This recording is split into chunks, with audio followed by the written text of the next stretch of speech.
Bueno, vamos a trabajar sobre la idea de trabajo. Nosotros ya veníamos trabajando el concepto en relación a que es un medio de vida, es el medio a través del cual las personas, la mayoría, la infinita mayoría, obtiene los medios para su subsistencia y también puede ser encarado como una realización personal, en el sentido de que podemos desarrollar nuestra creatividad, nuestra inteligencia, buscar superarnos y aprender a través del trabajo. Eso en relación al trabajo como actividad. Bien, el trabajo es un derecho también. Está dentro de lo que llamamos los derechos económicos, políticos y sociales, la segunda generación de derecho, y está regulado, es decir, el Estado interviene en esa relación social en la cual encontramos que hay muchas formas de trabajar. Como vamos a hablar sobre trabajo informal, vamos a hablar de el trabajo asalariado. Recordemos, hay muchas formas de trabajar. Un trabajador independiente que tiene, no sé, su propio taller mecánico y no tiene empleados, trabaja, ¿sí? Pero no es un asalariado. O un profesional que brinda servicios, un contador, supongamos, un médico que trabaja solamente en su consultorio, trabaja también, pero no es un asalariado. El trabajo regulado legalmente, en principio, que vamos a tratar de, de- de- de analizar, es el trabajo asalariado. Está regulado legalmente. ¿En qué sentido? Como es un derecho, no es algo que se comercia en el mercado libremente, sino que hay determinadas cuestiones, como por ejemplo salario mínimo. ¿Mm? La cantidad o la jornada máxima de trabajo diaria y semanal, ¿no? Estos dos ejemplos. Hay un salario mínimo que fija el Estado periódicamente, que es el pago mínimo que puede recibir un trabajador por una jornada de trabajo. Durante un mes, si la jornada es de 48 horas semanales, tal es el pago mínimo que puede recibir. Este, entonces ahí tenemos el salario mínimo, la jornada, cuánto debe ser, los beneficios también, es decir, obra social, licencia por enfermedad, vacaciones, todas esas cuestiones tienen que ver con que es un derecho y, este, y lo que se busca es que se genere un trabajo digno. Pero esto de generar un trabajo digno depende de muchos factores. En principio, tenemos que entender que trabajo asalariado también hay trabajo informal, es decir, personas, empresas que contratan por fuera de lo legal a sus empleados y no gozan de los derechos que mencionamos antes, y hay muchos otros que están regulados. Entonces, trabajo informal puede darse de que una persona que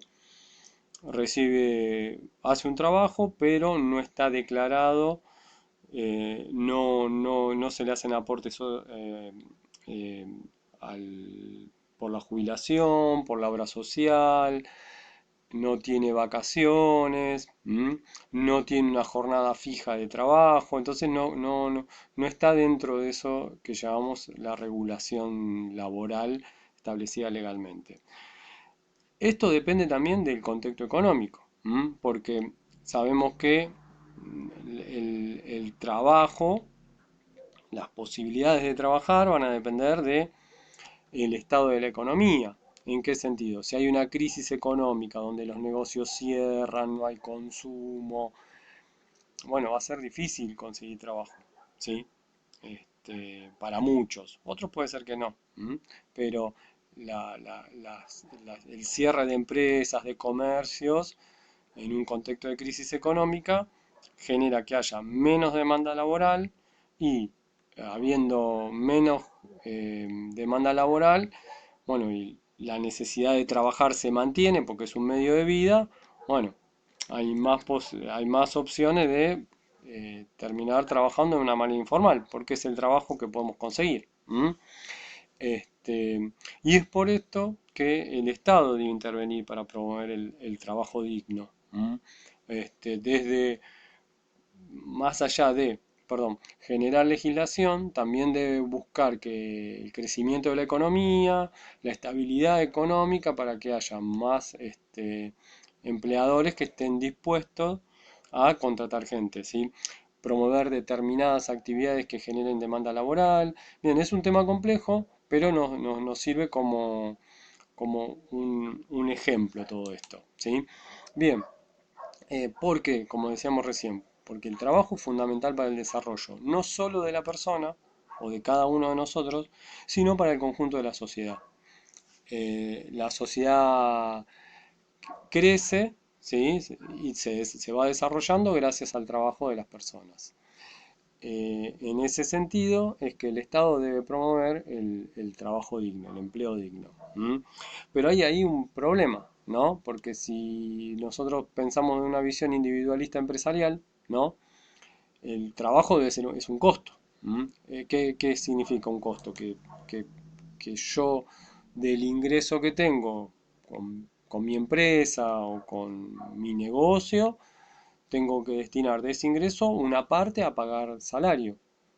Y ese pago de salario me impacta a mí en mi ganancia o mi capacidad de generar utilidades para que sean reinvertidas, ¿eh? Ojo, no es únicamente una cuestión de ganancias. Si yo soy una empresa y estoy queriendo ampliarme, bueno, de generar una ampliación en mi producción, voy a tener que invertir y esa inversión, bueno, va a salir de créditos o de recursos propios. Si son recursos propios, si pago mucho salario y se van a reducir mis recursos propios. ¿M? En ese sentido vemos como una complejidad en lo que es el aumento del salario y de los costos que implica, genera primero un desincentivo para contratar más empleadores, ¿no? Y también un medio de,